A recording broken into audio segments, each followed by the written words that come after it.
Hi, this is Shaun, and in this video we're going to talk about triggers, doors, and elevators. I'm going to create a basic repeatable elevator, and I'm going to define what an interpactor is, introduce matinee, and talk about the object collision properties. So let's get started. Okay, inside of UDK we've created a basic maze, and in the previous video I created a basic interactive trigger which would turn a light on and off. For this first basic animation that I do, I'm going to turn this object into an elevator that'll take the player up to that area. So what do I need to do in order to make that happen? I need to, first of all, make sure that this object is not a static mesh actor. It needs to be what's called an interpactor. An interpactor is also known as a mover. So if I simply dragged it into the screen from the content browser, it would by default become a static mesh actor. But if I right click on the object, I can convert it to a mover. And so now, because it's a mover, I can talk to it with Kismet. So I'm going to go into Kismet. I have it selected in the main screen. I'm going to right click and I'm going to say new event using interpactor.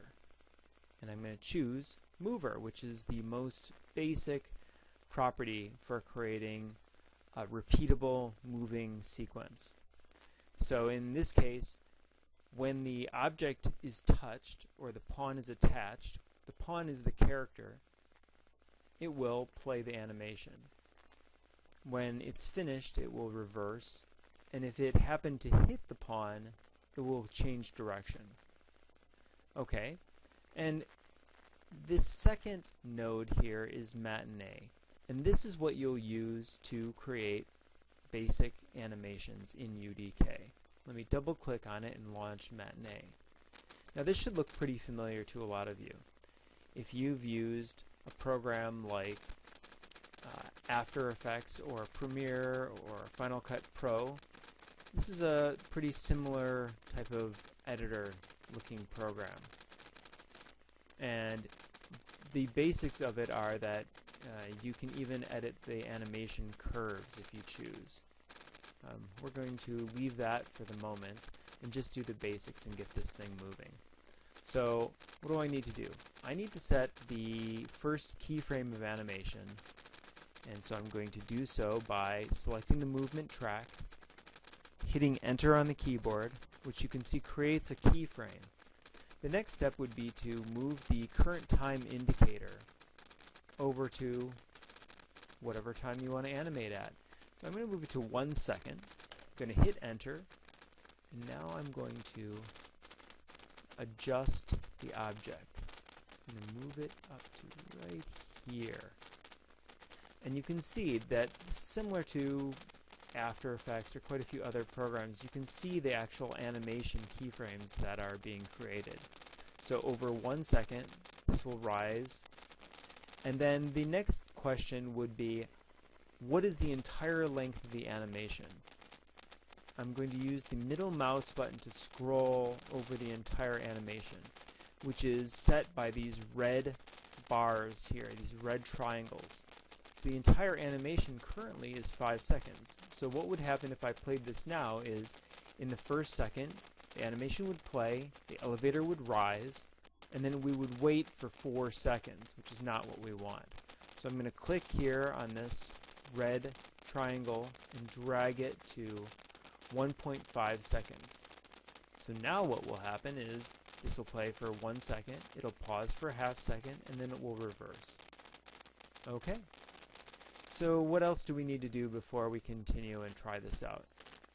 We need to make sure the collision is set correctly on our object. So when you double click the object, or you select the object and hit F4 to look at the object properties, under collision, the collision component and collision type needs to be set to collide block all in order for it to carry the character. And that should just about do it. So let's give it a try. I'm going to right click and say play from here. There's the elevator. I'm going to hop on. The elevator takes me up to the next level, waits a second, and there it goes.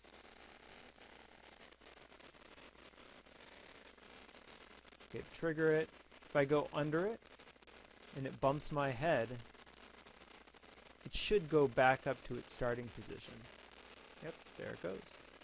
Alright, so we're going to stop here, and we're going to cover creating a little bit more of a complicated move in the next video. I'm going to make that block in the distance come down like a drawbridge. So, thanks so much for watching.